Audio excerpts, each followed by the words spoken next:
Hello everyone, welcome to Prep IAS. Prep IAS पे आप सबका स्वागत है।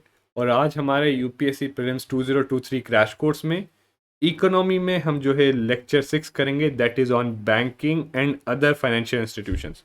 और इसको बेसिकली हम दो पार्ट्स में करेंगे। सो फर्स्ट पार्ट में जो है हम आज जो पढ़ेंगे, अभी जो इस लेक्चर में देखेंगे, वो होगा बेसिकली आपके जो है सारे बैंकिंग और उससे रिलेटेड टर्म्स वगैरह कि बैंक्स क्या होते हैं, उनको रेगुलेट कैसे किया जाता है, और जो भी की एस्पेक्ट्स हैं उनके एनपीए वगैरह, ये सब पढ़ेंगे। सेकेंड पार्ट में हम बैंकिंग सेक्टर के रिफॉर्म्स पढ़ेंगे, सारे मेजर वंस जो बेसिकली न्यूज़ में थे, जिनसे क्वेश्चन आने की प्रोबेबिलिटी है, जैसे बैंक बोर्ड ब्यूरो हो गया, या फिर आपका बैड बैंक हो गया, या फिर आपके और भी जो दूसरे मेजर रिफॉर्म्स है जैसे मर्जर ऑफ बैंक्स हो गया, इन सब के बारे में पढ़ेंगे। इसके साथ साथ सेकेंड पार्ट में हम जो है फाइनेंशियल इंक्लूजन के बारे में पढ़ेंगे, जहाँ पे हम जो सारी मेजर स्कीम्स है फाइनेंशियल इंक्लूजन को लेके, जैसे जन धन योजना वगैरह, इन सबको कवर करेंगे।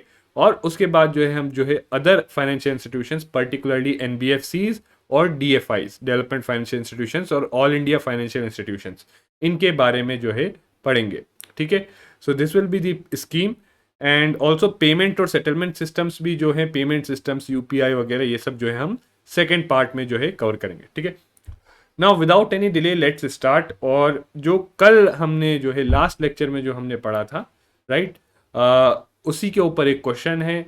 नाउ समबडी टोल्ड मी कि सर जो है there was a comment, and again I repeat, आपका जो भी फीडबैक हो, anything you would like to tell, please comments में बताइए।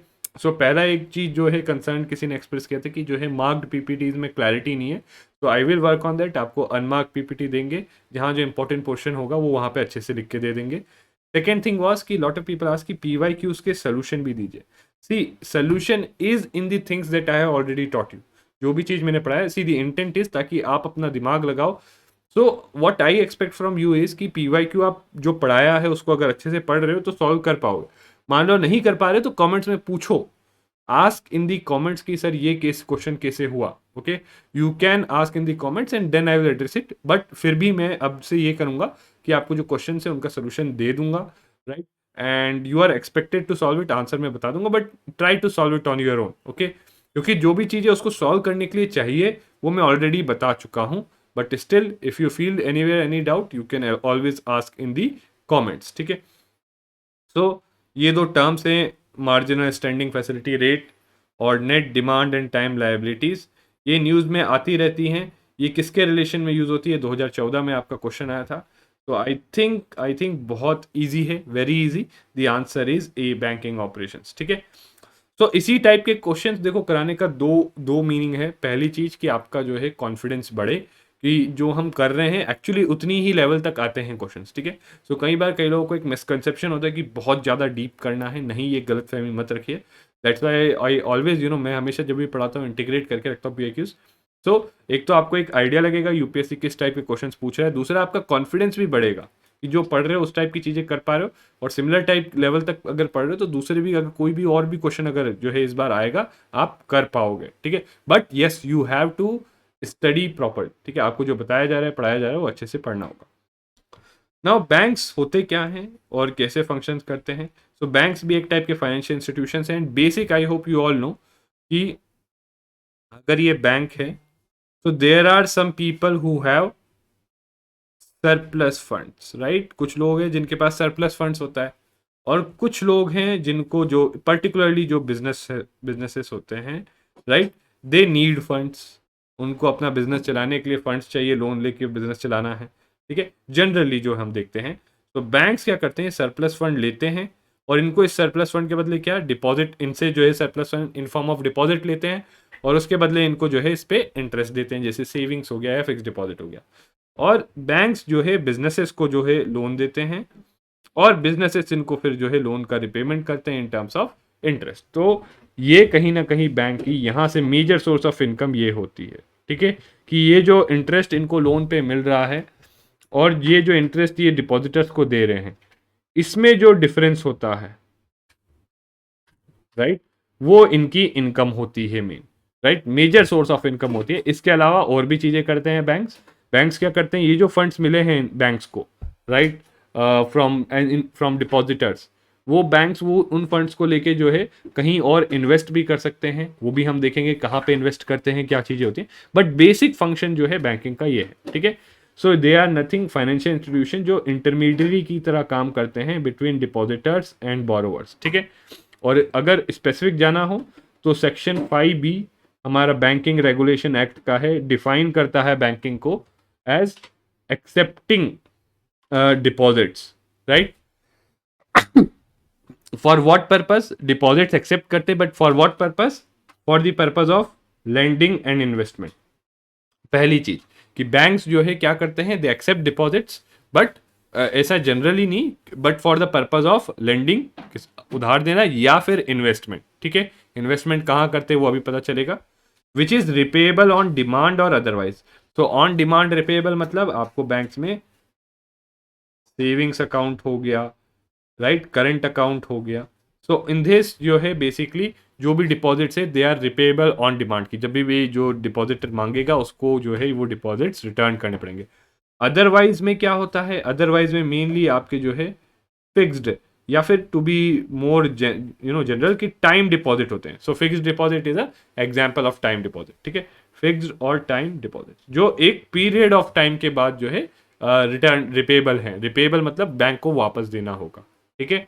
And withdrawable by cheque, draft, order और अदरवाइज। विड्रॉ करने के तरीके क्या हो सकते हैं, चेक, ड्राफ्ट, ऑर्डर जो है मनी ऑर्डर वगैरह जो है डिमांड ड्राफ्ट हो गया, ठीक है। एंड अदरवाइज, अदरवाइज में आज की डेट में हमारा आ जाता है डिजिटल पेमेंट्स, ठीक है। डिजिटल पेमेंट्स आ जाता है, ठीक है। तो these are, this is what banking is, this is how it is defined, ठीक है। I hope this is clear. Now let's move on. चलो बैंक्स आपने देख लिया as a financial institution, but एक बहुत इंपॉर्टेंट एस्पेक्ट है कि कोई भी इंस्टीट्यूशन होता है फाइनेंशियल, उसकी कुछ एसेट्स होते हैं, कुछ लायबिलिटीज होती हैं। तो एसेट्स क्या होते हैं, सी अगर जनरली भी आप पूछो, assets are something which banks own, और ये बेसिकली बैंक के एसेट है, बैंक ओन करते हैं, इनकी वैल्यू जो है बैंक के पास है, और इससे कहीं ना कहीं बैंक को जो है इनकम आती है या प्रॉफिट आता है, ठीक है। Now it could be something जो बैंक फिजिकल प्रॉपर्टी ओन करता है जिसकी वैल्यू बढ़ रही है तो उससे इनकम आ रही है, ठीक है। एंड बट मोस्ट इंपॉर्टेंट क्या होता है, मोस्ट इंपॉर्टेंट होता है loans and advances. Just second, so sorry for the disruption. तो सबसे इंपॉर्टेंट होता है लोन्स एंड एडवांसेस, ठीक है। This is the most important asset, mainly हम इसी पे फोकस करेंगे। इसके अलावा cash and cash and other balances with RBI. तो आपने पढ़ा होगा कि हर बैंक जो है करंट अकाउंट मेंटेन करता है आरबीआई के साथ, लास्ट टाइम हमने पढ़ा था, राइट। तो जहाँ हमने पढ़ा था RBI function is banker of banks. So वो करंट अकाउंट में बेसिकली जैसे हमने बैंक के पास अगर पैसा डिपॉजिट कर रखा है तो वो डिपॉजिट जो है बैंक की लायबिलिटी बन गई, हमारा एसेट हो गया।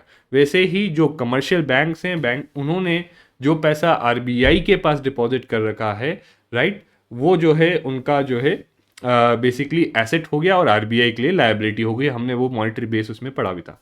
इसके अलावा कैश, सो जो फिजिकल करेंसी नोट्स कॉइन्स जो बैंक के पास आपको पता है आप जाते हो निकालते हो रखते हो, सो दैट इज ऑल्सो एसेट। इसके अलावा बैंक्स इन्वेस्टमेंट करते हैं बहुत सारी अलग अलग चीज़ों में, जो पैसा मिलता है सिर्फ लोन्स ही नहीं देते, उसको इन्वेस्ट भी करते। सी लोन्स, बॉन्ड्स, डिबेंचर, डेट, बहुत सारे इंस्ट्रूमेंट्स होते हैं फाइनेंशियल, जो अभी आगे हम इसके बाद जो है फाइनेंशियल इंस्टीट्यूशंस पढ़ेंगे वहां पे देखेंगे। सो बैंक सिर्फ लोन्स ही नहीं देते, उसमें भी इन्वेस्ट करते हैं। तो ये इन्वेस्टमेंट्स मेनली जो है बैंक्स की जो है मेनली गवर्नमेंट सिक्योरिटीज वगैरह इसमें होती है। इनफैक्ट आपने पढ़ा होगा कैश तो इन फॉर्म ऑफ सीआरआर भी जो है कैश रखता है बैंक अपना आरबीआई के साथ। इसके साथ साथ जो है आपने पढ़ा होगा कि फॉर एसएलआर बैंक्स बहुत सारा इन्वेस्टमेंट गवर्नमेंट सिक्योरिटीज में डालते हैं, राइट। फिर balances with banks and money at call and short notice. तो ये money at call and short notice तो जब फाइनेंशियल मार्केट पढ़ेंगे तब समझ में आ जाएगा। But balance with bank, so other banks, इनका एक बैंक का दूसरे बैंक के पास भी तो पैसा रखा रहता है, डिपॉजिट्स रखा रहता है, इंटर बैंक ट्रांजेक्शन जो होती है वो। And fixed and other asset, जैसे बैंक की कोई बिल्डिंग वगैरह ये हो जो बैंक ओन करता है, सो वो एसेट्स हो गए। तो ये सारे एसेट्स हो गए बैंक के, ठीक है। These all are assets of the bank जो बैंक ओन करता है और जिससे कहीं ना कहीं किसी ना किसी तरीके से बैंक को प्रॉफिट या इनकम मेनली जो है आती है, ठीक है। Now next is liabilities. So liabilities में हमारा जो है मेनली आता है डिपॉजिट होता है मेन चीज जो बैंक्स के पास, एज यू नो, जो जनरल पब्लिक ने डिपॉजिट, हमने जो डिपॉजिट रखा हुआ है वो बैंक्स की लायबिलिटी, क्योंकि बैंक्स को जो है इनको रिपे करना है। Banks do not own this, उसको ओन नहीं करता है, बैंक्स को इसको रिपे करना है, तो वो लायबिलिटीज हो जाती है। कैपिटल, सी बेसिकली बैंक में जो बैंक के शेयर होल्डर्स है उनका जो पैसा लगा हुआ है, again bank does not own it, वो शेयर होल्डर का पैसा है, तो ये लायबिलिटी है, क्योंकि जब भी मान लो कभी भी हो सकता है शेयर बेचे करे, तो बैंक को वो पैसा वापस करना होगा। इनफैक्ट इसी पैसे पे बैंक को जो है शेयर होल्डर्स को डिविडेंड वगैरह ये सब भी देना होता है, right. Then borrowing by banks from, so banks खुद भी, ऐसा नहीं कि सिर्फ डिपॉजिट्स ही लेते हैं, बैंक्स भी दूसरी सोर्सेज से जो है बोरो करते हैं, बहुत सारी अलग अलग सोर्सेज से। सो जो बोरोइंग है, बोरोइंग इज एनीवे लायबिलिटी, क्योंकि उसको रिपे करना पड़ता है। देन शेयर होल्डर इक्विटी, ये तो ऑलरेडी बता ही दिया, ठीक है। And other liabilities and provision, so और भी इसके अलावा कुछ होती है, बट मेजर मेन जो होती हैं वो यही होती हैं, ठीक है। सो याद रखना बैंक के एसेट्स क्या होते हैं और लायबिलिटीज क्या होती हैं। और देखो बेसिकली ये इसलिए है क्योंकि इस पे क्वेश्चन भी आ रखा है, और जनरली भी अगर आपको बैंक्स के बारे में समझना है तो एसेट्स और लायबिलिटी समझना होगा, क्योंकि मेनली हमारा जो आगे एनपीए डिस्कशन होता है कि एनपीए क्या होता है, क्या इम्पैक्ट होता है, वो तभी आपको समझ में आएगा जब आप समझोगे कि एसेट्स क्या होते हैं और लायबिलिटीज क्या होती है, ठीक है। So, which of the following is not included in assets of a commercial bank? Advances is an asset, investment is an asset, money at call and short notice is an asset, but deposits is not an asset, it is a liability.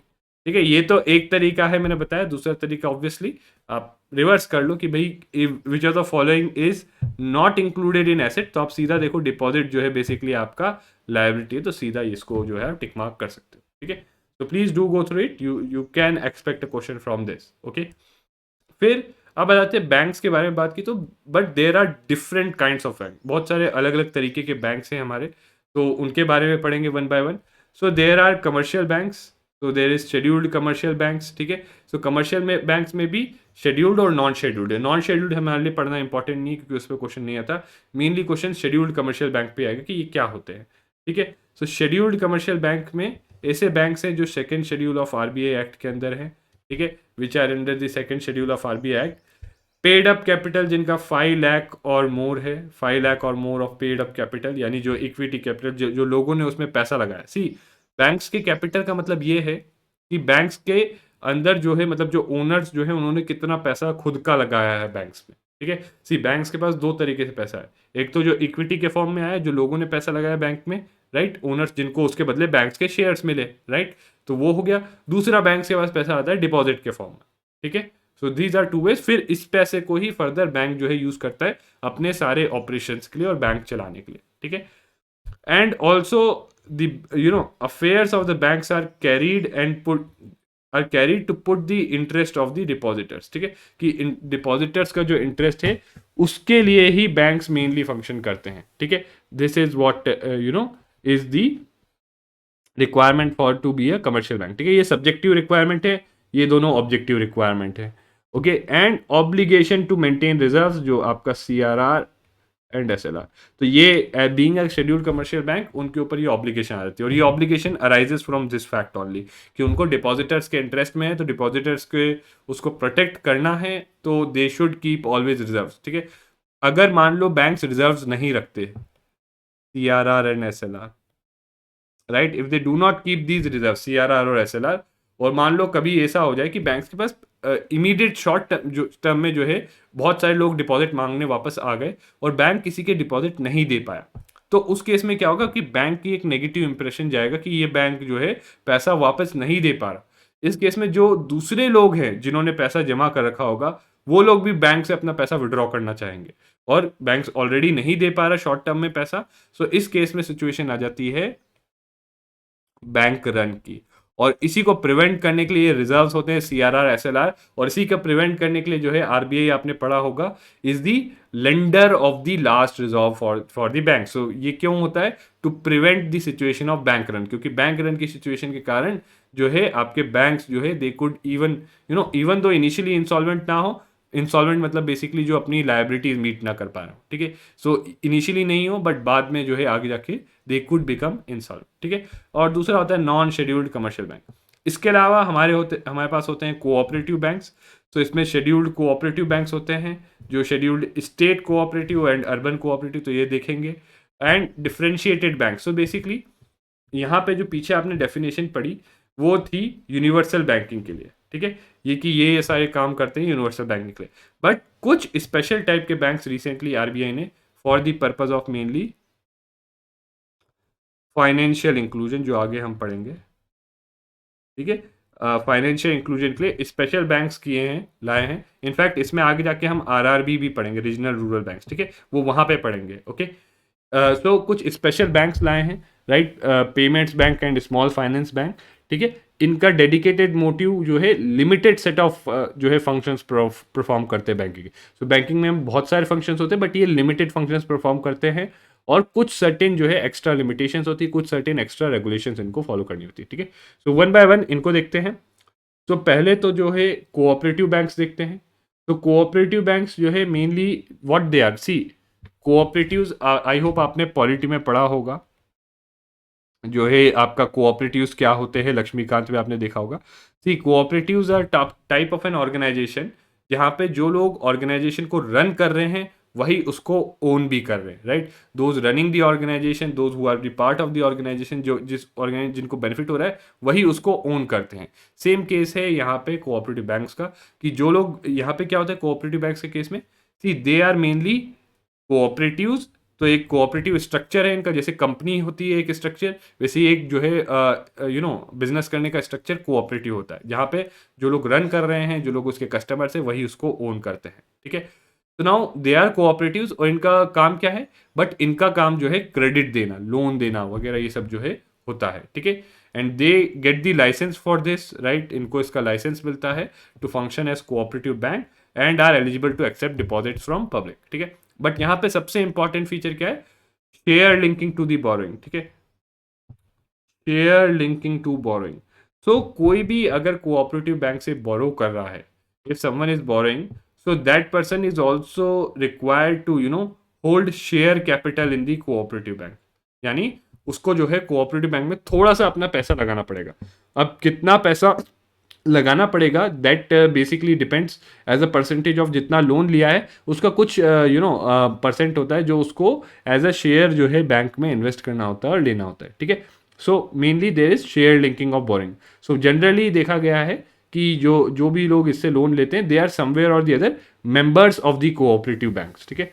तो cooperative banks अपने members को ही mainly जो है land करता है, ठीक है। और मेंबर होना मतलब उन्होंने उस बैंक में कुछ पोर्शन ऑफ पैसा अपना खुद का लगाया है, उसके कुछ शेयर्स उनके पास हैं, ठीक है। आगे ऑब्वियसली फाइनेंशियल मार्केट में हम पढ़ेंगे तो शेयर्स क्या होते हैं, shares represents a part of ownership, कि पैसा लगाया तो एक पार्ट ऑफ ओनरशिप मिली है, ठीक है। तो this is very important feature. And इनका रेगुलेशन जो है डुअल कंट्रोल है, कि स्टेट गवर्नमेंट या सेंट्रल गवर्नमेंट इनको कंट्रोल करती है, प्लस आरबीआई भी, ठीक है। अब बेसिकली है क्या, कोऑपरेटिव्स अगर आपने पढ़ा होगा तो cooperatives is a state subject. I hope polity में ही आपने पढ़ा होगा।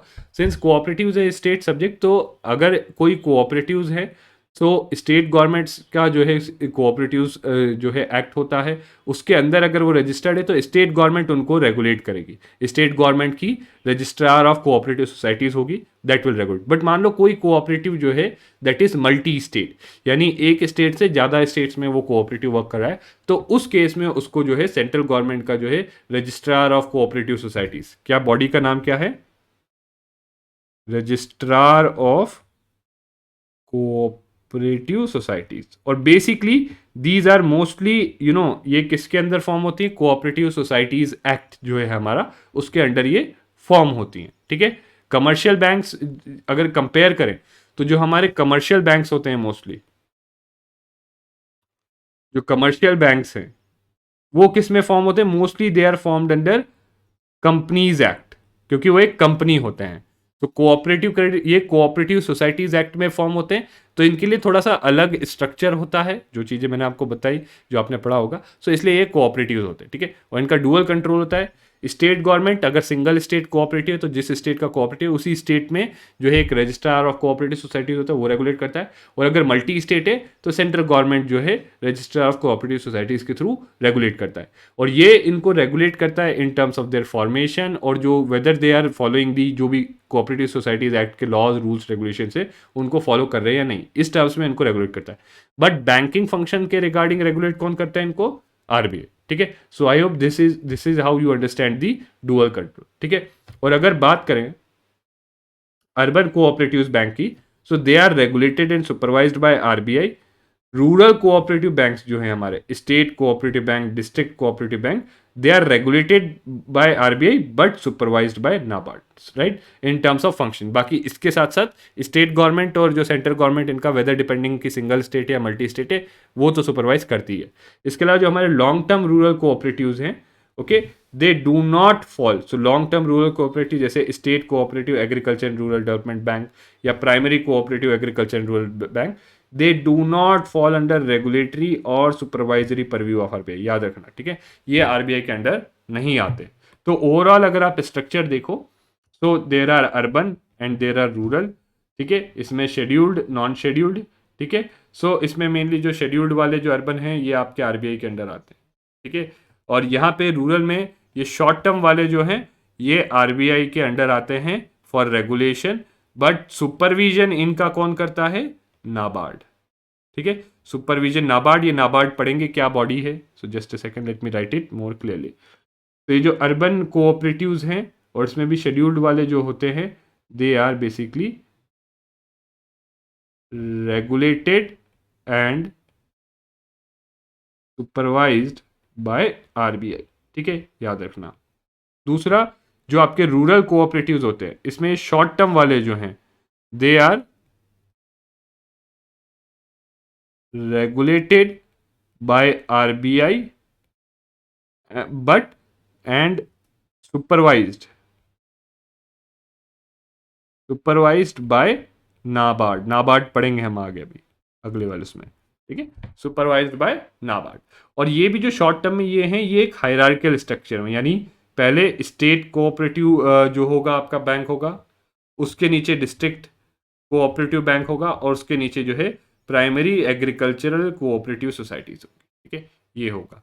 Okay, this is how the structure is. ठीक है, नाउ अगर अर्बन कोऑपरेटिव बैंक्स की बात करें, सो बेसिकली ये जो बैंक्स हैं इसका कोई, अगर आप सोचो कि कोई फॉर्मल डेफिनेशन हो कहीं भी नहीं, बट जनरली ये मान सकते हैं कि अर्बन है मतलब ये अर्बन, और जो एरियाज जिनको ये केटर करते हैं वो अर्बन एरियाज हैं, राइट। सो कोऑपरेटिव बैंक्स हैं कोऑपरेटिव बैंक्स हैं, यानी कोऑपरेटिव सोसाइटीज के अंदर वो है, रजिस्टर्ड है कोऑपरेटिव, उनको लॉज को फॉलो करते हैं, और अर्बन है इन द सेंस कि ये अर्बन और सेमी अर्बन एरियाज को केटर करते हैं। ठीक है, एंड ये जो बैंक्स है 1996 तक, ये सिर्फ जो है 1996 तक जो था ये रूल था कि ये सिर्फ और सिर्फ जो है नॉन एग्रीकल्चरल एक्टिविटीज़ के लिए ही लोन दे सकते हैं, एग्रीकल्चरल एक्टिविटीज़ के नहीं दे सकते, बट 1996 के बाद उसको हटा गया। तो याद रखना ये जो है एग्रीकल्चरल एक्टिविटीज़ के लिए भी अब लोन दे सकते हैं। 1996 तक ये था कि they can lend only for non agricultural activities, but 1996 के बाद क्या हुआ कि they can now also lend for जो है एग्रीकल्चरल एक्टिविटीज़, याद रखना। ठीक है, and they mainly they are centered around communities, localities, right, और workplace groups। so जैसे कुछ होगा वर्कर्स कोऑपरेटिव बैंक हो गया, कुछ ऐसे करके। so जो लोकल ग्रुप्स होते हैं अर्बन सेमी अर्बन एरियाज में, उनके जो है लोग मिलके जो है एक कोऑपरेटिव अपने पैसा मिला के कोऑपरेटिव बैंक बना देते हैं। ठीक है, एंड आज की डेट में इनका स्कोप ऑफ ऑपरेशंस बहुत ज़्यादा बढ़ गया है, जैसा मैंने बताया ना कि अब ये एग्रीकल्चर के लिए भी लेंड कर सकते हैं। ठीक है, डुअलिटी ऑफ कंट्रोल। ठीक है, सो बेसिकली देखो बाय पहले जो है 1966 तक जो था, 1966 तक इनके ऊपर आरबीआई का कंट्रोल नहीं था। तो 1966 के बाद जो है देवर ब्रॉट अंडर आरबीआई का कंट्रोल लाया गया था अंडर बैंकिंग रेगुलेशन एक्ट 1949। ठीक है, they were brought within the ambit of RBI. ठीक है, और एक और important point, 79% of these are located in 5 states. ठीक है, आंध्र प्रदेश, गुजरात, कर्नाटका, महाराष्ट्र एंड तमिलनाडु। तो mostly southern and eastern state वहीं पे ये कॉन्सेंट्रेटेड हैं। ठीक है ना, यहाँ पे बहुत इंपॉर्टेंट पॉइंट ये है कि 1966 में इनको लाया गया था आरबीआई के एम्बिट में, और अभी 2020 में फर्दर आरबीआई का जो कंट्रोल है इन अर्बन कोऑपरेटिव बैंक्स पे फर्दर जो है इंक्रीज किया गया है थ्रू दिस एक्ट। और ये इंक्रीज करने के पीछे रीजन ये था कि देखा गया था कि बहुत सारे अर्बन कोऑपरेटिव बैंक्स की जो है फाइनेंशियल हालत बहुत खराब है, right. Lot of cooperative banks were not well financially, so as a result the control of RBI was further increased. और सी मेनली उसमें इंक्रीज किया तो ये इसलिए किया क्योंकि एग्जाम्पल्स आपने देखे थे बहुत सारे जो थे कोऑपरेटिव बैंक जो इवन फेल कर रहे थे, ठीक है। तो क्या इंक्रीज किया, तो बेसिकली जो है जो बैंकिंग रेगुलेशन एक्ट के कुछ प्रोविजन से जो पहले एप्लीकेबल नहीं थे वो अब फर्दर अप्लाई किए गए हैं इन पे, ठीक है। सो कौन कौन से किए गए, सी अब जो है इनके चेयरमैन और जो एम्प्लॉयमेंट के लिए जो है चेयरमैन के लिए क्या कंडीशंस होंगी, राइट, क्या कंडीशंस होंगी, क्या वो होंगी चेयरमैन के लिए, वो अब आरबीआई प्रिस्क्राइब कर सकता है एम्प्लॉय करने के लिए, अपॉइंट करने के लिए, ठीक है, और किस कंडीशंस पे वो वर्क करेगा। दूसरा, जो कोऑपरेटिव बैंक्स का बोर्ड ऑफ डायरेक्टर्स है आरबीआई उनको सुपरसीड कर सकता है after consultation with state government. ये सब चीजें पहले नहीं कर सकता था आरबीआई, ठीक है। Now RBI is also undertake reconstruction और अमलगेशन ऑफ बैंक। कोई भी कोऑपरेटिव बैंक को रिकंस्ट्रक्ट मतलब उसका मैनेजमेंट को चेंज करना या उसको दूसरे बैंक से मर्ज करना अब आरबीआई कर सकता है विदाउट इम्पोजिंग मोरेटोरियम। पहले मोरेटोरियम इम्पोज करना पड़ता था, ठीक है। सो मोरेटोरियम मतलब बेसिकली एक तरीके का स्टे कर देता है जिसमें जो है इन कोऑपरेटिव बैंक्स के ऑपरेशंस जो हैं वो बहुत ज़्यादा लिमिट कर दिए जाते कि ये नए डिपॉजिट नहीं लेंगे, ये नए लोन्स नहीं देंगे, इस तरीके से ऑपरेशंस जो है इनके लिमिट किए जाए। तो अब बिना इनके ऑपरेशंस लिमिट किए इनको जो है रिकंस्ट्रक्ट या अमलगेट किया जा सकता है, ठीक है। ऑल्सो ये जो कोऑपरेटिव बैंक्स है ये देखा गया था इनकी फाइनेंशियल हेल्थ खराब है, लॉसेस इनकर कर रहे हैं, तो इनको कैपिटल चाहिए था। कैपिटल मतलब बेसिकली दे नीडेड मनी, जो है खुद का ओन फंड्स चाहिए था इनको जिसके थ्रू रन कर पाए। सो इनको जो है now they were allowed to raise equity and unsecured डेब्ट capital from public subject to approval of RBI, ठीक है। सो बैंक का कैपिटल बहुत इंपॉर्टेंट होता है क्योंकि वो उसकी फाइनेंशियल हेल्थ इंडिकेट करता है। और यहाँ पे कैपिटल का टर्म मतलब होता है कि उसमें कितना इक्विटी का पैसा डला हुआ है, ठीक है, हाउ मच इक्विटी मनी या banks own money is there, ठीक है, डिपॉजिट वाला मनी नहीं, banks own money is there, ठीक है। तो granting more autonomy to raise capital, allowed to issue debentures, ये पढ़ेंगे आगे हम फाइनेंशियल इंस्ट्रूमेंट्स में कि डिबेंचर्स क्या होते हैं, बॉन्ड्स क्या होते हैं, right, of maturity not less than 10 years, equity shares, preference shares पढ़ेंगे आगे, ठीक है, और स्पेशल शेयर्स, ठीक है, ऑन फेस वैल्यू और एट प्रीमियम, ठीक है, that too with certain conditions, ठीक है। तो ये सब चीजें जो है इनको अलाउ कर दी गई, ठीक है। सो बेसिकली ये तीन चीजें अगर हम देखें तो आरबीआई का जो है रेगुलेटरी कंट्रोल इंक्रीज किया गया। दूसरी चीज इनको जो है इंपावर किया गया कि ये जो है एडिशनल फंड्स, क्योंकि इनके पास पैसा कम पड़ रहा था, राइट, जो है अपनी ऑब्लिगेशन, तो इनको इंपावर कर दिया गया कि इन तरीकों से by bonds, debentures, equity share, preference share आप जो है एडिशनल पैसा रेज कर सकते हो और उस पैसे को जो है आप फर्दर अपने ऑपरेशन चलाने के लिए यूज कर सकते हो, right. Now let's do a question. So again with reference to urban cooperative banks in India consider the following statement, ठीक है। आप लोग पॉज करके ट्राई करो इसको and I will solve it for you. So they are supervised and regulated by local board set up by the state government. So ये गलत है, कोई लोकल बोर्ड नहीं होता, स्टेट गवर्नमेंट जो है एक सेंट्रल अथॉरिटी बनाती है that is registrar of cooperative societies. और ये जो स्टेट का रजिस्ट्रार ऑफ कोऑपरेटिव सोसाइटीज होता है ये सारे उनको जो है अगेन रेगुलेट करता है, सुपरवाइज नहीं करता, ठीक है। Regulate mostly it regulates them, ठीक है। सुपरविजन तो आरबीआई ही करता है, ठीक है। सो याद रखना अर्बन कोऑपरेटिव बैंक का सुपरविजन आरबीआई करता है, ठीक है। दूसरी चीज एक सेंट्रल बॉडी होती है स्टेट कोऑपरेटिव एक्ट, ठीक है, वो सबको देखता है और वो उनको मेनली कि वेदर वो कोऑपरेटिव सोसाइटीज एक्ट के प्रोविजंस फॉलो कर रहे हैं या नहीं कर रहे हैं उस केस में देखता है, ठीक है। They can issue equity shares and preference shares. तो देखो बेसिकली ये क्वेश्चन जो है इसी अमेंडमेंट के बाद आया था, ठीक है, इसीलिए कहीं ना कहीं जो है करंट अफेयर ओरिएंटेड क्वेश्चन है। और यहाँ पे हमें एक और चीज सीखनी है कि देखो करंट अफेयर में ये अमेंडमेंट एक्ट आया था तो हमें जो करंट अफेयर्स का पार्ट है उसको बैकग्राउंड में लेके जो है लिंक करना है, ठीक है। बैकग्राउंड जो है उसका सिर्फ करंट अफेयर में जो है वही नहीं देखना, बैकग्राउंड भी देखना है, ठीक है। And they were brought under the purview of banking regulation act through an amendment in this. तो ये तो हमने यहाँ पे अभी पढ़ा ही, ठीक है, कि ये जो है इसके थ्रू जो है 1966 में जो है लाए गए थे, ठीक है। तो आई होप विद दिस आपको पता चल गया हो 2 and 3 इज दी आंसर, ठीक है। तो ये इक्विटी शेयर तो प्रेफरेंस शेयर वाला ये यहाँ पे, ठीक है। सो अब देखते हैं रूरल कोऑपरेटिव्स, ठीक है। रूरल कोऑपरेटिव्स जो है they were for the last mile problem. So basically banks का जो है बहुत ब्रांचेस इतनी रूरल एरियाज में नहीं थी, तो रूरल कोऑपरेटिव सेटअप किए गए सो दैट जो है फार्मर्स और जो रूरल एरियाज में लोग हैं उनको क्रेडिट मिल सके, ठीक है। और ब्रॉडली इसको जो है हम, और क्रेडिट भी मिले तो अफोर्डेबल मिले, ठीक है।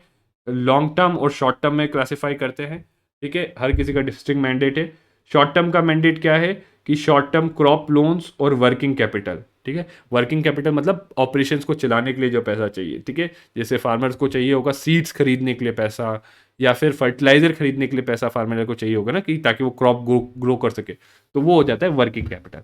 तो वो इस टाइप के लोन्स जो है शॉर्ट टर्म कोऑपरेटिव्स देते हैं, ठीक है। शॉर्ट टर्म कोऑपरेटिव्स इस टाइप के जो है शॉर्ट टर्म लोन्स देते हैं, ठीक है। शॉर्ट टर्म क्रॉप लोन्स, या फिर याद रखो क्या देते हैं शॉर्ट टर्म क्रॉप लोन्स और वर्किंग कैपिटल। ये कौन से शॉर्ट टर्म कोऑपरेटिव्स जो हमारे अगर आप यहां पे देखोगे, सो ये होगा, ठीक है। ये शॉर्ट टर्म वाले ये इस टाइप के लोन देते हैं।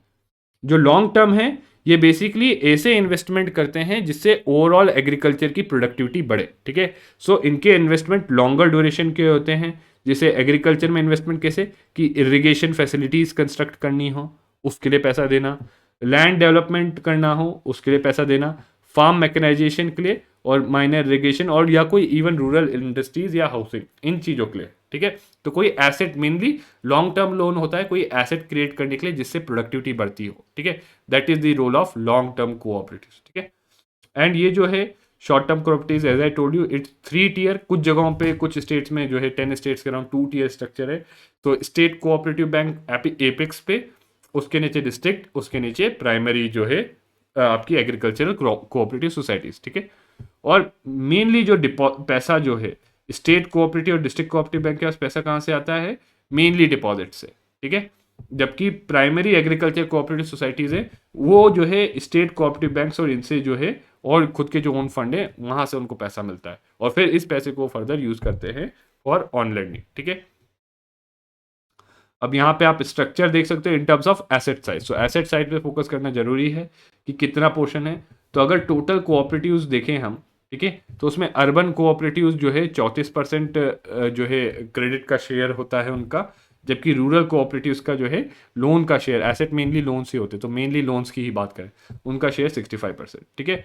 और यहाँ पे जो है आपका अगर अर्बन में देखें तो शेड्यूल्ड का 45%, नॉन शेड्यूल्ड का 53%, ठीक है। और यहाँ पे रूरल में देखें तो स्टेट कोऑपरेटिव बैंक का जो है क्रेडिट में शेयर जो है आपका समवेयर अराउंड 21% है, डिस्ट्रिक्ट का 48% और पीएससी का 25%, ठीक है। जबकि आपका state cooperative bank so long term जो है बहुत कम है, इट इज लेस,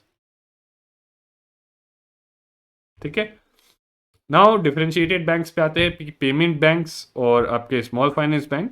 तो देखो simply differentiated in the sense कि ये यूनिवर्सल नहीं, तो सारी तो बैंकिंग की ये कुछ चीज़ें कर सकते हैं और कुछ चीज़ें नहीं कर सकते, कुछ लिमिटेशन है। तो अगर इनको समझना है तो उन्हीं की टर्म्स में समझेंगे। तो व्हाट दे कैन डू, ये क्या कर सकते हैं, तो सबसे पहला तो ये रेमिटांस सर्विसेज ऑफर करेंगे, मोबाइल पेमेंट, ट्रांसफर, परचेज, और जो है other banking like ATM, debit card, net banking and third party fund transfer, ये सब चीज़ें ये कर सकते हैं। ये डिमांड डिपॉजिट्स भी ले सकते हैं, याद रखो डिमांड डिपॉजिट्स जो है करंट अकाउंट और सेविंग्स अकाउंट में, and that too only up to 2 lakh, right. पहले 1 लाख था, अब 2 लाख तक के ही ले सकते हैं, ठीक है, ये डिमांड डिपॉजिट्स, ठीक है। But what they can not do, they can not advance loans और issue credit card. So loans नहीं दे सकते, क्रेडिट कार्ड नहीं दे सकते। They can not accept fixed and recurring deposit, ठीक है। फिक्स्ड डिपॉजिट या एफडी या आरडी, ये चीजें ये नहीं कर सकते, ठीक है। तो क्या कर सकते हैं क्या नहीं कर सकते, वेरी क्लियर। रेगुलेटरी रिक्वायरमेंट इनकी है कि 25% इनकी जो ब्रांचेस है वो अनबैंक्ड रूरल एरियाज में होनी चाहिए, क्योंकि इनका पर्पस क्या है, फाइनेंशियल इंक्लूजन, यानी ऐसी जगहों पे फाइनेंशियल सर्विसेज प्रोवाइड करना, ऐसे लोगों को प्रोवाइड करना जिनके पास फाइनेंशियल सर्विसेज नहीं है, ठीक है। मिनिमम कैपिटल रिक्वायरमेंट यहाँ पे 100 करोड़ है, किसी को भी अगर खोलना होगा बैंक, तो कैपिटल मतलब मिनिमम खुद का पैसा कितना लगाना पड़ेगा, 100 करोड़, ठीक है। यानी ओन फंड्स बैंक के जो है जो इक्विटी शेयर्स वगैरह से रेस करता है, राइट, जो फंड्स जो है खुद के रेस करेगा वो जो है 100 करोड़ के अराउंड होने चाहिए, ठीक है। And invest 75% of its demand deposit balances in securities issued by the government और T bills having maturity of 1 year. तो सिक्योरिटी टी बिल्स हम आगे बढ़ेंगे। सो जो भी इसके पास यहाँ से जो डिपॉजिट का पैसा आया है उसका 75% जो है इसको कहाँ इशू करना, जो है बैलेंसेस जो है गवर्नमेंट सिक्योरिटीज या टी बिल्स में इन्वेस्ट करना होगा, ठीक है। So this is what our payment banks are. Differentiated banks, they are small finance banks. तो बेसिकली ये इनका काम भी फाइनेंशियल इंक्लूजन का है। तो ये ऑलमोस्ट जो है सारी चीज़ें कर सकते हैं, ये डिपॉजिट भी ले सकते हैं, लेंडिंग भी कर सकते हैं, बट मेनली इनको कहाँ करना है, अनसर्व्ड और अंडर सर्व्ड सेक्शंस या एरियाज में, ठीक है। So they can take deposits as well lend. And इसका ऐसा भी नहीं है कि भाई स्मॉल फाइनेंस बैंक है तो एक ही रीजन में किसी ऐसा, it's not necessary that they will be limited to any one region, they can operate throughout India, ठीक है। बट यस, यहाँ पे पॉइंट ये है कि जो बेसिकली ऐसे बैंक, जो स्मॉल फाइनेंस बैंक जो चाहते हैं कि रूरल जो है मतलब ऐसी जगहों पे जहाँ पे बैंकिंग सर्विसेज नहीं है, अगर वहाँ से वो लोग स्टार्ट करना चाहेंगे तो उनको लाइसेंस देने में प्रेफरेंस होगी। So they will get preference in getting licence. और बेसिकली मेनली जो है अंडर अनसर्व्ड और अंडर सर्व्ड सेक्शंस कौन हो गए, सो स्मॉल बिजनेस यूनिट्स हो गए आपके, स्मॉल एंड मार्जिनल फार्मर्स हो गए, ठीक है। So let me right it here, small business unit जैसे माइक्रो एंटरप्राइजेस आपके हो गए, ठीक है। स्मॉल एंड मार्जिनल फार्मर्स हो गए, ठीक है। And SME, micro industry SME हो गए, और अनऑर्गेनाइज सेक्टर में जो वर्क कर रहे हैं उनको, इनको जो है financial services, not only lending but सारी डिपॉजिट वगैरह सारी फाइनेंशियल सर्विसेज जो है प्रोवाइड करनी, ठीक है।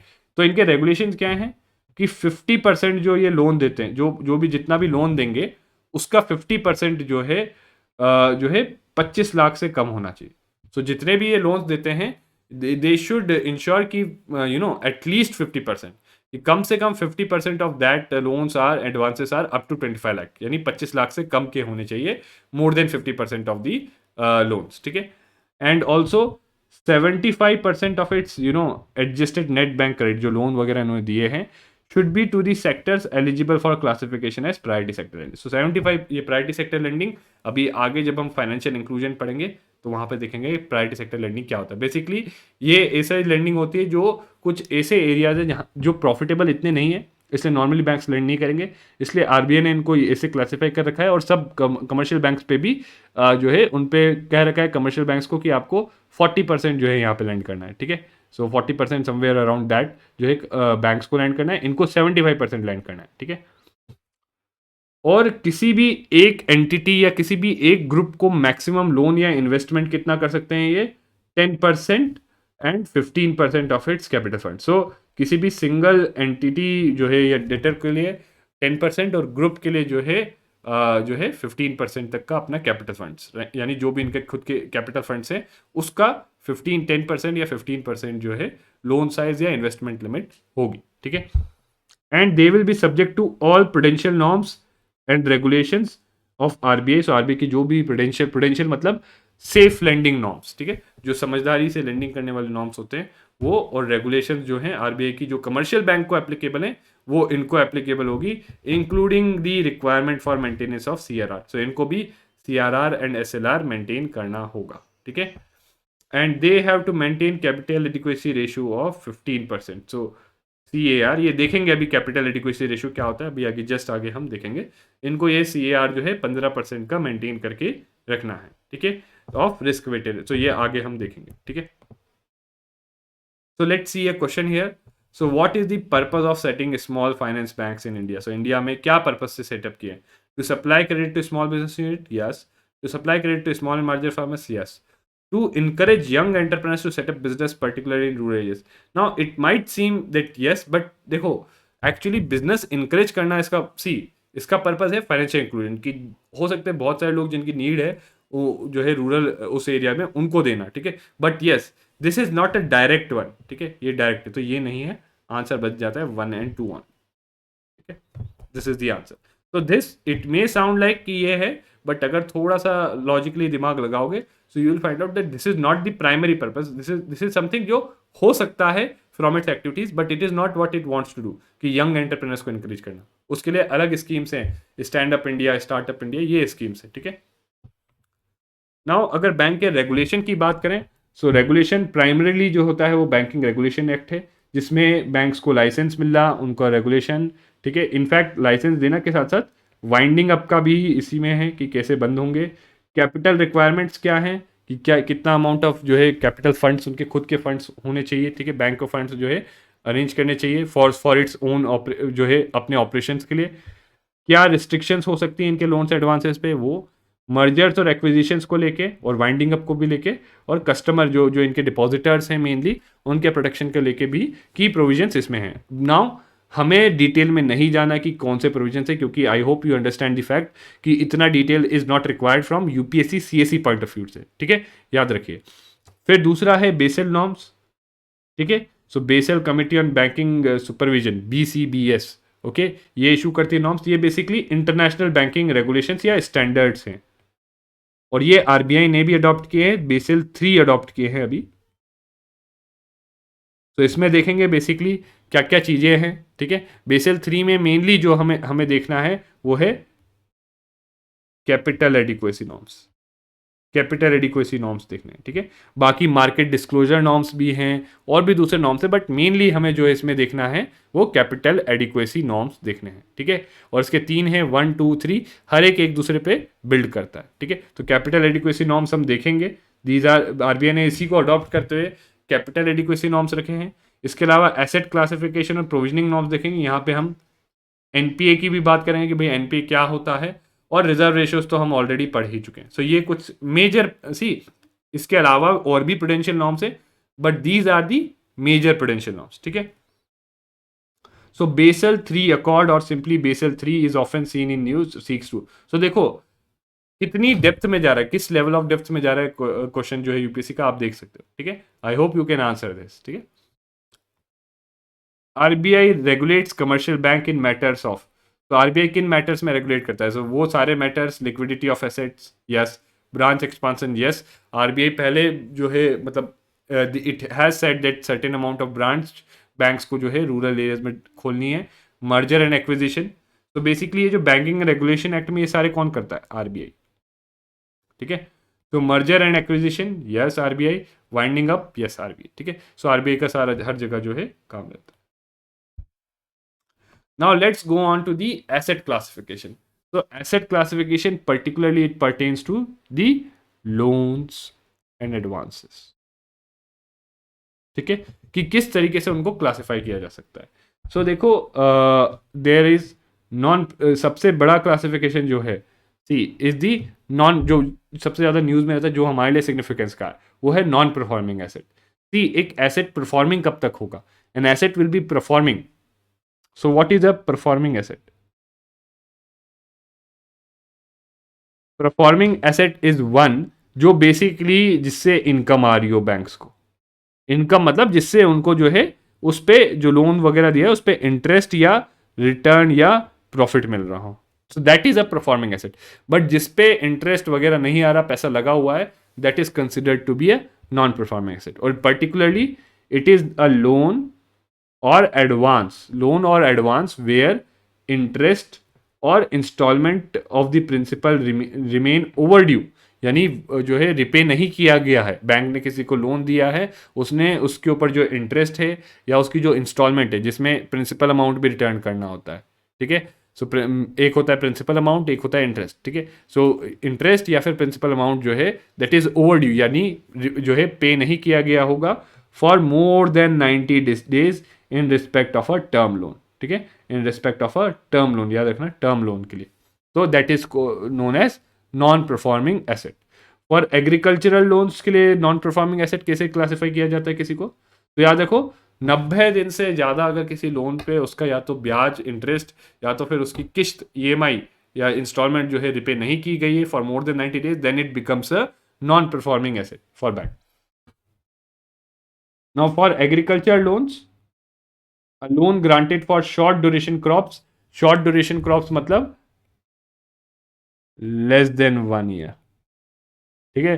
ऐसी क्रॉप जो 1 साल के अंदर जो है ग्रो हो जाती है, ठीक है, जो है सो से लेके शोइंग से लेके हार्वेस्टिंग तक का is less than 1 year period, will be treated as NPA if instalment of principal और interest thereon remains overdue for 2 crop season, यानी 2 क्रॉप सीजन के लिए अगर आप किसी ने क्रॉप ग्रो करने के लिए लोन लिया है और 2 शॉर्ट टर्म क्रॉप है, तो 2 क्रॉप सीजन तक अगर जो है वो लोन रिपे नहीं करता, सो इन दैट केस वो लोन जो है एनपीए हो जाता है। और अगर लॉन्ग ड्यूरेशन क्रॉप है यानी more than 1 year, so it will be treated as NPA if उसका जो है प्रिंसिपल या इंटरेस्ट जो है वो रिपे नहीं किया गया है फॉर 1 क्रॉप सीजन। ठीक है, याद रखना, this is very important from prelims perspective, इस पे क्वेश्चन आपको मिल सकता है। फिर प्रोविजनिंग क्या हुआ? तो first see provisioning basically it means कि बैंक्स जो है लोन देते हैं, लोन देने में होता है रिस्क, राइट? क्या रिस्क होता है कि लोन दिया, रिस्क क्या होता है कि बेसिकली लोन रिपे ना हो, राइट? सो अगर रिपे नहीं होगा लोन तो उसके लिए जो है अगर रिपे नहीं हुआ बैंक्स को loan, so that is a loss for banks. और उस लॉस को जो है बेसिकली कवर करने के लिए, पोटेंशियल लॉस जो हो सकता है उसको कवर करने के लिए बैंक्स को जो है अपने फंड्स में से, अपने प्रॉफिट में से कुछ पैसा सेपरेट रखना पड़ता है कि अगर जो है नहीं हुआ तो इसको जो है हम लोग इस पैसे के थ्रू जो है इस लॉस को जो है कवर कर लेंगे। अगर लोन रिपे नहीं हुआ, इस पैसे के थ्रू जो है इस लॉस को कवर कर लेंगे। And it is calculated as a percentage of outstanding loan amount, और ये वेरी करता है डिपेंडिंग ऑन, सो किसी के लिए प्रोविजनिंग फुल होती है कि पूरा का पूरा लोन अमाउंट का, किसी के लिए कम होगी, depending on the credit risk of the borrower and classification of loan. तो किस हिसाब से लोन को क्लासिफाई किया जाता है, कितना रिस्क है उसमें, उसके बेसिस पे जो है कितना अमाउंट ऑफ प्रोविजनिंग चाहिए, कि पूरे लोन अमाउंट का चाहिए या 50% चाहिए, 10% चाहिए, वो ठीक है। और इसी से रिलेटेड एक है आपके पास provisioning coverage ratio. It means ratio of provisioning की कितना अमाउंट ऑफ ऐसा पैसा हमने सेट असाइड किया गया है to gross non performing assets, कि कितने हमारा जो है टोटल मनी जो है एनपीए कितना है हमारा, ठीक है। And it indicates the extent of funds bank has kept aside to cover loan losses, कि लोन देने में जो रिस्क होता है कि भाई रिपे ना हो, जिससे लॉस हो सकता है, तो उसके लिए बैंक ने कितने फंड्स सेट असाइड करके, तो that is the amount of provisioning to gross NPA, ठीक है। एंड अगर हम बात करें, सो यहाँ पे क्लासिफिकेशन की बात करो तो स्टैंडर्ड एसेट है पहले तो, कि जिसमें कोई डिफॉल्ट नहीं अप टू 90 डेज। इसमें फर्दर आपका जो है SMA 0, SMA special mention account 1 2 3 ऐसे करके क्लासीफाई किया जाता है, which is again not relevant for you, ठीक है। So that is there. फिर हो गया substandard assets. So substandard assets which are NPA for a period less than और इक्वल टू 12 मंथ्स, ठीक है। सो जो है एनपीए है एक non performing asset but less than 12 months, उसको 12 महीने से ज़्यादा नहीं हुआ है, तो इसके लिए कितना, स्टैंडर्ड एसेट में 0.25 से 1% तक की प्रोविजनिंग होती है, कि मान लो 100 रुपये का लोन है अगर स्टैंडर्ड है, और देखो फर्दर उसमें 1% अगर मान लो तो 1 रुपये बैंक को सेपरेटली रखना पड़ता है कि पॉसिबिलिटी लॉस के लिए, ठीक है। ये होती है, ठीक है, ये आरबीआई से लिया गया। ना आपको ये रिमेंबर याद करने की जरूरत नहीं है, आपको ये चीज़ याद करने की जरूरत नहीं है, ठीक है। क्यों? क्योंकि इतना फैक्चुअल नहीं जाएगा, बट ये मैं इसलिए बता रहा हूँ आपको ताकि आपको प्रोविजनिंग का कॉन्सेप्ट समझ में आए, ठीक है। सो यहाँ पे आप देख भी सकते हो कि इस कैटेगरी का स्टैंडर्ड एसेट है, उसके लिए कितना रिक्वायरमेंट है प्रोविजनिंग का, ठीक है। Now again you don't have to, different category के लिए डिफरेंट अमाउंट है, ठीक है। और अगर मान लो एनपीए है और 12 महीने से कम हुआ है, राइट, 12 महीने से कम के लिए एनपीए है वो, तो उस केस में 10% प्रोविजनिंग, उसको हम सबस्टैंडर्ड एसेट बोलते हैं। उसके लिए तो अगर एनपीए है, 2 महीने हो गए एनपीए हुए, यानी पहले तो 90 डेज तक उसका नहीं हुआ, उसके बाद 2 महीने हो गए, सो ऐसे उसके लिए 100 रुपये का अगर लोन था तो उसमें से जो है 10 रुपये सेपरेट निकाल के रखेंगे। Then comes doubtful asset which has remained NPA for more than 12 months, यानी 12 महीने से ज़्यादा, तो इसके लिए 20 से 100% तक प्रोविजनिंग होती है। दिस डिपेंड्स ऑन दिस, कि 1 ईयर तक 20, 1 to 3 30%, right, and asset classified as doubtful for more than year 100%, ठीक है। सो अगेन इतना ज़्यादा डिटेल वैसे बस मैंने इसलिए दिया है ताकि आपको एक आइडिया लगे, इतना यूपीएससी नहीं पूछेगा, it becomes too technical. Loss assets मतलब ऐसे assets which are considered uncollectable, जो बेसिकली विच आर, जिससे कोई रिकवरी की जो है, मतलब ऐसा नहीं लगता कि भाई ये रिपे होगा फॉर द कमिंग टाइम, तो इसके लिए 100% की 100 रुपये है तो 100 रुपये अलग सेटिसाइड करने होंगे। इनफैक्ट इसके बाद क्या आता है, इसके बाद होता है राइट ऑफ। तो राइट ऑफ आगे जाके डिस्कस करेंगे कि बेसिकली उसको बैंक की जो बैलेंस शीट है उसमें जो एसेट्स वाली साइड से उस लोन को हटा दिया जाता है, और उसके लिए जो प्रोविजनिंग का पैसा है जो है वो निकाल के वो जो है लॉस कंसिडर किया जाता है बैंक का, ठीक है। This is how what is right of. तो इसके बाद क्या होता है, सिर्फ राइट ऑफ ही होता है। और राइट ऑफ का मतलब ये नहीं होता कि भाई अब जो है वो loan, it is only for the purpose of accounting की एसेट सेट है, बट उससे जो है रिकवरी का जो है ट्राई करते रहेंगे। ऐसा नहीं है कि जो बोरोवर है अगर जो है कोई लोन राइट ऑफ कर दिया, इट डजेंट मीन कि बोरोवर को जो है अब रिपे करने का ऑब्लिगेशन नहीं रहा। No, borrower will always have the obligation to repay, और बैंक जो है रिकवरी का ट्राई कर सकता है उससे, राइट। बट यस, बैंक के अकाउंटिंग पर्पस के लिए बैंक की बैलेंस शीट से वो जो लोन जिसको राइट ऑफ किया है वो बैलेंस शीट से हटा दिया जाता है, और बैंक उस साल में जितने अमाउंट का राइट ऑफ किया है वो अपना जो है लॉस कंसिडर करता है, और जो प्रोविजनिंग का पैसा है उससे वो लॉस जो है डिडक्ट कर देता है, ठीक है। So this is what is right of, ठीक है। इससे फायदा क्या होता है बैंक्स को, कि बैंक्स की बैलेंस शीट क्लीन हो जाती है, और दूसरी चीज जो है उनको जो है टैक्स में जो है फायदा हो जाता है, ठीक है। नाउ नेक्स्ट प्रोविजनिंग हो गया। Next important prudential norm is capital adequacy ratio, और you could say is as capital risk weighted assets ratio, ठीक है, risk weighted assets ratio, CR, ठीक है। तो ये दोनों एक ही चीज होती है। So it is a regulatory requirement that measures a bank's capital in relation to its risk weighted assets, ठीक है। तो बैंक का क्या कैपिटल है, कैपिटल मतलब जो पैसा बैंक में लगाया गया, वो जो इक्विटी का पैसा है उसमें बैंक में, राइट। और कैपिटल में भी there is different kind of capital, वो देखेंगे, अभी देखते हैं, ठीक है। सो कितना बैंक का खुद का कैपिटल है और कितना जो है उसने लोन दिया है, ठीक है। तो रिस्क जो लोन दिए कितना रिस्क है उसमें, ठीक है। सो दोनों चीजें समझते हैं वन बाय वन। तो पहली चीज तो रिस्क वेटेड एसेट समझिए। रिस्क वेटेड एसेट्स का मतलब, एसेट्स तो हो गए लोन, ठीक है, लोन हो गए एसेट्स, और से कोई लोन जो है 25 लोन या इन्वेस्टमेंट हो गए आपके। तो 25 करोड़ जो है बैंक ने जो है गवर्नमेंट सिक्योरिटीज में इन्वेस्ट कर रखा है। Government securities are considered to be risk free. तो इसके लिए कितना इसका रिस्क वेट होगा, 0%। इसका रिस्क वेट 0% हुआ।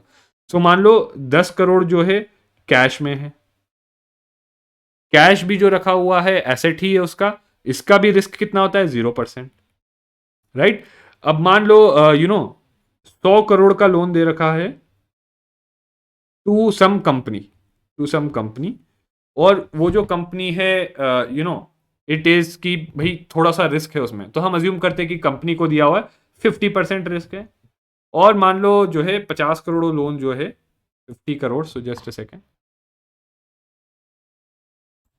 50 करोड़ जो लोन दिया हुआ है that is given to someone with a very weak credit rating, ठीक है, बहुत वीक क्रेडिट रेटिंग की उसका पास में डिफॉल्ट है, तो इसका रिस्क वेट हो जाएगा 100%। तो रिस्क वेट, अब आप समझिए इसको, तो यहां पे हम कितना लेंगे, इसका रिस्क वेटेड एसेट्स, अगर ये आरडब्ल्यू की वैल्यू हमें कैलकुलेट करनी हो इसकी, तो यहां पे इसका क्या लेंगे, 0, इसका क्या लेंगे, 0, इसका क्या लेंगे, 50 करोड़, और इसका क्या लेंगे, 50 करोड़, ठीक है। This is what we will take, okay. So ये हम जो है लेंगे, क्योंकि यहां पे इनका कोई रिस्क नहीं है, ठीक है, तो उसको जो है पार्ट नहीं होगा रिस्क वेटेड एसेट्स का। इसका 50% रिस्क है, 50 करोड़ लिया। So I hope you get the point, risk weighted assets. तो टोटल एसेट्स की वैल्यू क्या है, 25 करोड़, 10 करोड़, 100 करोड़, 50 करोड़, टोटल एसेट्स की वैल्यू आपकी हो गई समवेयर अराउंड जो है 185 करोड़, ठीक है। बट रिस्क वेटेड एसेट्स की वैल्यू आपकी हुई 100 करोड़। तो रिस्क वेटेड एसेट्स आपका 100 करोड़ हुआ, जबकि टोटल एसेट्स यहां पे हो गए 185 करोड़, ठीक है। So this is what is the meaning of risk weighted assets. I hope this is clear. Now यहाँ पे जो है कैपिटल क्या होता है कि बैंक का अब इतना, मतलब जो है 100 करोड़ के राउंड का जो मनी का जो है एक तरीके से मेजर है कि कितना रिस्क है, 100 करोड़ का जो है अमाउंट का रिस्क है। तो उसको रिस्क को again there should be reasonable amount of capital, bank के पास जो है पैसा होना चाहिए टू एब्जॉर्ब पोटेंशियल लॉसेस। तो there should be to absorb potential losses and continue to operate, और वो कैपिटल के फॉर्म में होता है ना। ये कैपिटल भी टीयर 1 टीयर 2 हो सकता है। Tier 1 is the highest quality of capital, जो रेडीली एक्सेसिबल है, जो एकदम जैसे जरूरत पड़ी रेडीली एक्सेसिबल है। So it is the core capital, जिसमें इक्विटी कैपिटल और जो बैंक के रिजर्व्स, जो बैंक के खुद के पैसे के रिजर्व्स हैं वो आते हैं, which is readily available to bank to use in case की लॉस होता है यह चीज। Tier 2 capital is again less readily available lower quality का होता है, जिसमें सप्लीमेंट्री कैपिटल, जो सबऑर्डिनेट डेट हो गया, रिवैल्यूएशन रिजर्व हो गए, हाइब्रिड इंस्ट्रूमेंट। ये नाउ क्या आपको इन सब टेक्निकल डेफिनेशन में जाना है? No, you need not get into all this technical definition, right, क्योंकि इतना ज्यादा डीप यूपीएससी नहीं जाएगा। बट यस, जो ब्रॉड आपको ये समझना है कि tier 1 capital, tier 2 capital, this is based on the reliability and how readily the capital is available. Tier 1 is most reliable and most readily available capital, जो बहुत जो है easily यूज किया जा सकता है to offset losses and to continue to operate. and tier 2 जो है less reliable, ऐसे ही tier 3 भी होता, that is not considered here, ठीक है। और risk weighted asset, total assets weighted by their creditors, ठीक है। तो ये चीज हो गई। तो CAR जो है इसी का रेशो होता है, tier 1 plus tier 2 capital divided by risk weighted asset, ठीक है। और ये इंडिकेट क्या करता है कि बैंक्स के पास कितना पैसा है to bear some amount of loss. So how much money banks has to bear to bear losses and to continue to operate in safe and sound manner. This is known as capital adequacy ratio, कि कितना bank के पास पैसा है खुद का to bear losses. And capital adequacy ratio is amount that banks have to maintain in form of their own funds to offset any losses that banks incur. देखो own funds यानी bank का खुद का पैसा, यानी बैंक में जो equity लगा है या जो रिजर्व्स बैंक के खुद के हैं, ठीक है, not the funds of the depositor, ठीक है। सो ये करेक्ट है। If the account holders fail to repay dues, यानी बैंक को लॉस होता है। CAR is decided by each individual bank. So यहां पे मैं बताता हूं, CAR is decided by RBI, ठीक है। आरबीआई डिसाइड करता है, that too based on Basel norms. अब यहां पे देखो, बेसल 3 ने कहा है कि CAR कितना होना चाहिए, CAR जो होना चाहिए 8% के राउंड, ठीक है, 8% के राउंड बोला गया है, ठीक है। और दूसरी चीज, ये रिसेंटली थोड़ा सा और बढ़ा दिया गया है, तो इसमें आप एक कैपिटल कंजर्वेशन बफर वगैरह ये सब मिला के इसको जो है 9% प्लस 2.5%, 11.5%, ठीक है, बढ़ाया गया। But again just consider this, RBI ने क्या बोला है CAR की 9% होना चाहिए फॉर कमर्शियल बैंक्स और 12% होना चाहिए for public sector banks. So public sector banks को CAR 12% का हायर लेवल पे मेंटेन करना होता है, ठीक है। So I hope this is clear. तो ये सही है, ये गलत है, द आंसर इज 1 ओनली, ठीक है। Now next is prompt corrective action. अगला हमारा हो गया prompt corrective action. So basically अगर ये जो कुछ रिस्क थ्रेशोल्ड्स हैं, जहाँ पे मतलब बेसिकली कुछ नॉर्म्स रखे हुए हैं आरबीआई ने देखने के कि बैंक ढंग से ऑपरेट कर रहे हैं, रिस्क फ्री हैं, या बैंक्स को मतलब सही से चल पा रहे हैं या नहीं चल पा रहे। अगर बैंक्स ये नॉर्म्स वायलेट करते हैं, राइट, ये रिस्क थ्रेशोल्ड्स वायलेट करते हैं, तो फिर जो है आरबीआई इंटरवीन करता है, right. So if banks breach any of the risk threshold under PCA, RBI can intervene in their functioning and management. तो आरबीआई फिर जो है उनकी फंक्शनिंग और मैनेजमेंट में इंटरवीन करके उन पे डिफरेंट काइंड ऑफ रिस्ट्रिक्शंस वगैरह उनको या डिफरेंट चीज़ें करने का बोल सकता है। कि क्या रिस्क थ्रेशोल्ड्स हैं? CRAR और CET1 का ratio, leverage ratio. Leverage ratio का मतलब ये होता है कि बैंक्स का खुद का पैसा कितना है और वो खुद के पैसे को यूज करके कितना लोन दे रहे हैं, ठीक है। सो बैंक्स ओन कैपिटल और उस कैपिटल के बेसिस पे कितना वो लोन दे रहे हैं। एनपीए के लिए यहाँ पे नेट एनपीए रेशो जो देखा जाता है। सो हमने ग्रॉस एनपीए पढ़ा कि बेसिकली कितना जो है अमाउंट प्रोविजनिंग का है, राइट, कि टोटल जो है मतलब जो भी आपका जो है यहाँ पे नेट एनपीए मतलब कि टोटल जो एनपीए है उसमें से जितना अमाउंट प्रोविजनिंग कर रखा है वो माइनस कर देते हैं और उसको डिवाइड कर देते हैं टोटल उनके जो एडवांसेस हैं उससे, ठीक है। So that is net NPA ratio. तो यहाँ पे आप CRAR देख सकते हो कि कैपिटल के लिए क्या रिक्वायरमेंट है, एसेट क्वालिटी के लिए और लेवरेज के लिए। सो एसेट क्वालिटी के लिए नेट एनपीए रेशो है, लेवरेज के लिए regulatory minimum tier 1 leverage ratio, ठीक है।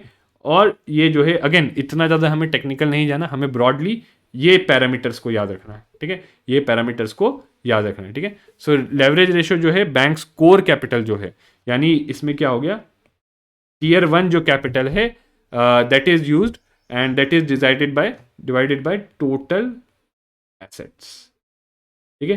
सो ये हो गया लेवरेज रेशो कि टोटल एसेट्स मतलब बेसिकली लोन कितने दिए हैं to its tier 1 capital, this is your leverage ratio, ठीक है।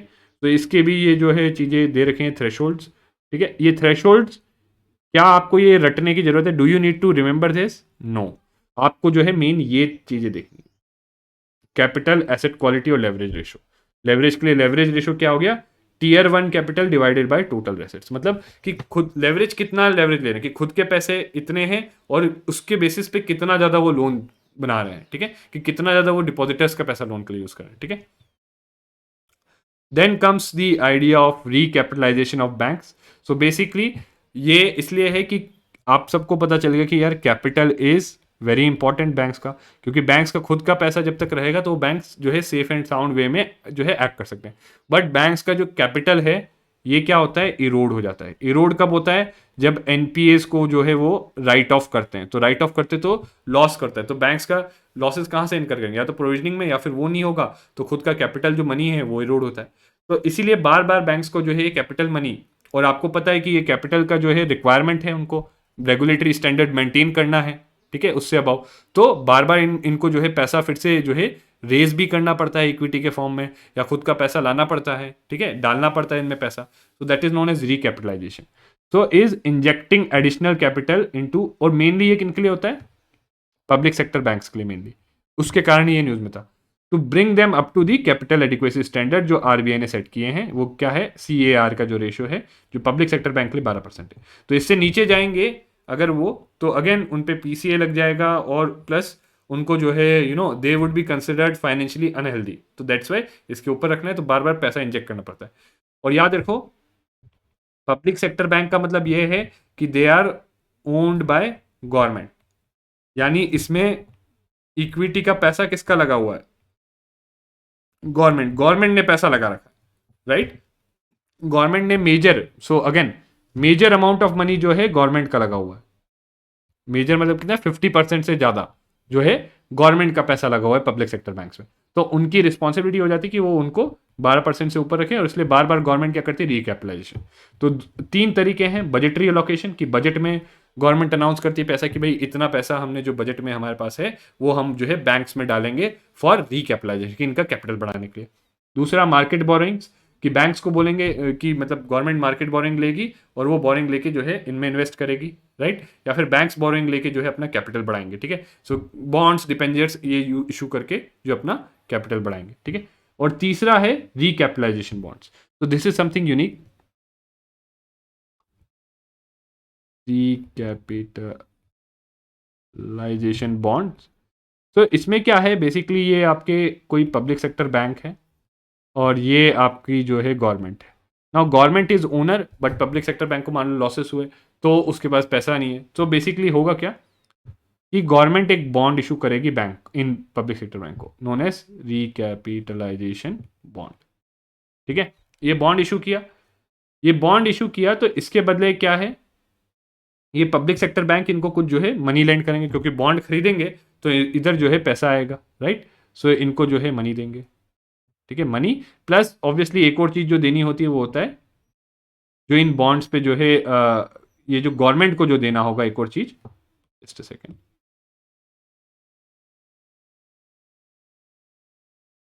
तो रिकैपिटलाइजेशन बॉन्ड्स, नाउ गवर्नमेंट को इस ये बॉन्ड्स के साथ साथ ये जो मनी है इस पे क्या देना होगा उनको, इंटरेस्ट, ठीक है।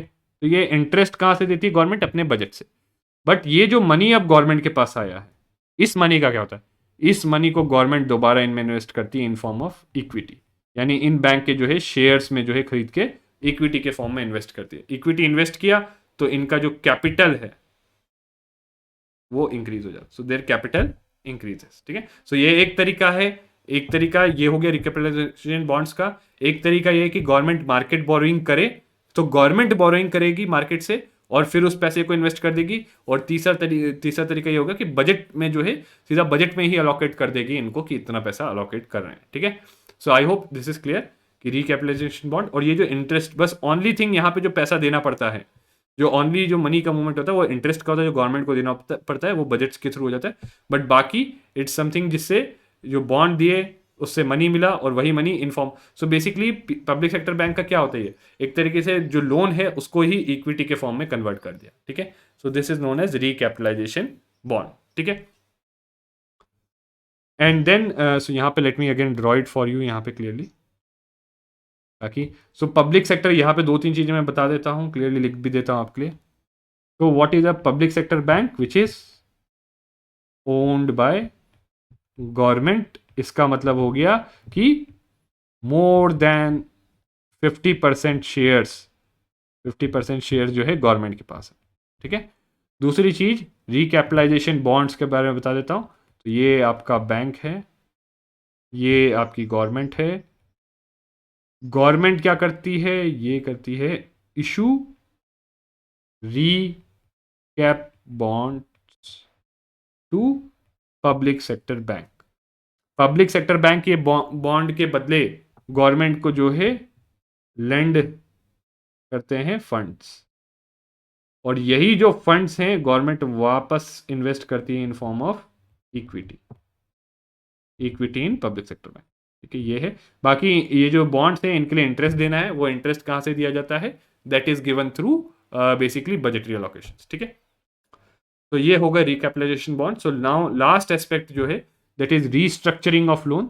सो कई बार देखा होगा आपने, नॉन परफॉर्मिंग एसेट है कि लोन रिपे नहीं कर पाए, तो इसको रीस्ट्रक्चर करते हैं। रीस्ट्रक्चर मतलब changing the terms of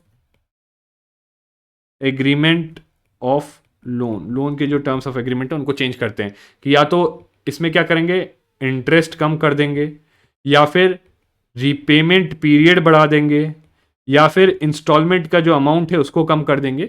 so these are the things that are done, या some other condition will be change, ठीक है। So that is known as restructuring of loan. दूसरी चीज क्या होती है, राइट ऑफ, जो मैंने आपको बताया था। सो इट मीन्स कि अब जो एसेट है, अगर किसी लोन को राइट ऑफ कर दिया, it will no longer be, see NPA भी है अगर लोन, तो बैंक की बैलेंस शीट में एज एसेट कंसिडर किया जाता है, right. So now it would be no longer an asset on see. और अगर एनपीए एसेट बैंक की, बैंक को क्या घाटा है, बैंक को क्या लॉस है एक एनपीए एसेट अपनी बैलेंस शीट पर रखने के लिए, उसको ये लॉस है कि उसको उसके लिए 100% प्रोविजनिंग करनी पड़ेगी, तो अपने प्रॉफिट्स में से 100% जो है रखना पड़ेगा। तो बैंक्स रादर, और प्लस उस पर जो है टैक्स भी देना पड़ता है उनको, ठीक है। टैक्स क्यों, क्योंकि देखो होता क्या है कि अगर मान लो राइट ऑफ करते हैं वो, तो वो कुछ अमाउंट, ये जो 100 रुपए का लोन है अगर राइट ऑफ करेंगे तो 100 रुपए का वो क्या है, लॉस दिखा सकते हैं। और 100 रुपए का लॉस दिखाएंगे तो उनका प्रॉफिट कम हो गया, प्रॉफिट कम हुआ तो टैक्स कम लगेगा, ठीक है। तो टैक्सेशन में भी बेनिफिट होता है, ठीक है। प्लस उनकी बैलेंस शीट क्लीन हो जाती है, ठीक है। प्लस उनके पास अभी भी उसको रिकवर करने के एवेन्यूज रहते हैं, ठीक है। And reduce the level of non performing assets on इस बुक। तो बेसिकली उसकी बैलेंस शीट क्लीन होती है, तो उसकी फाइनेंशियल हेल्थ अच्छी हो जाती है, इंप्रूव हो जाती है। तो उसको फिर फर्दर जो फंड्स अगर जो है अपने शेयर्स वगैरह शू करके रेस करने होंगे बैंक को, that becomes easier, okay, that becomes easier, ठीक है। इसका मतलब हो गया राइट ऑफ, ठीक है। सो विद दिस अब अगला जो लेक्चर है उसमें देखो एक और जो है आरआरबी वगैरह भी हम पढ़ेंगे फाइनेंशियल इंक्लूजन में, आरआरबी, एमएफआई और आपके एनबीएफसी, ठीक है, ये सब पढ़ेंगे हम, ओके, नेक्स्ट उसमें। सो नेक्स्ट उसमें हम क्या क्या पढ़ेंगे, फाइनेंशियल इंक्लूजन को लेके पढ़ेंगे, अदर फाइनेंशियल इंस्टीट्यूशंस पढ़ेंगे, ठीक है, और भी जो दूसरी चीज़ें पेमेंट एंड सेटलमेंट सिस्टम्स पढ़ेंगे, ठीक है। These all things will be covering in the part 2। और उसके बाद जो है हम फर्दर फाइनेंशियल सेक्टर पे मूव ऑन कर जाएंगे, जहाँ पे हम ये शेयर्स, डिबेंचर्स, बॉन्ड्स वगैरह ये सब चीज़ें पढ़ेंगे, गवर्नमेंट सिक्योरिटीज मार्केट के बारे में पढ़ेंगे, ठीक है।